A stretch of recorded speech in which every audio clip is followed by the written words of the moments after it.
આપણા બાપ દાદાને સૌથી વધુ જો કોઈ ભરોસો હોય ને તો તે પોસ્ટ ઓફિસ પર છે. પણ આ પોસ્ટ ઓફિસને જોયા પછી કદાચ તમને એ ભરોસો આવી જશે કે આ પોસ્ટ ઓફિસમાં જો ગયા ને અને જો આ પોસ્ટ ઓફિસ ધરાશાયી થઈ ગઈ ને તો ચોક્કસપણે આપણું પોસ્ટમોર્ટમ કરવું પડશે. કેમ કે વડોદરાની મકરપુરા પોસ્ટ ઓફિસની આ હાલત જુઓ.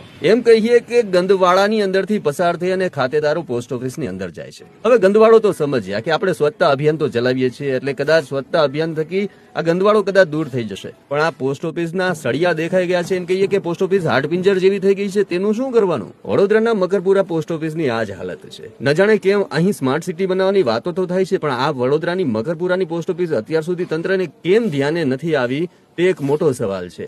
અહીં રોજના અનેક ગ્રાહકો આવે છે જે આ ગંદવાડામાં પોતાના નાકનું ટેરવું ચડાવીને અંદર જતા હોય છે.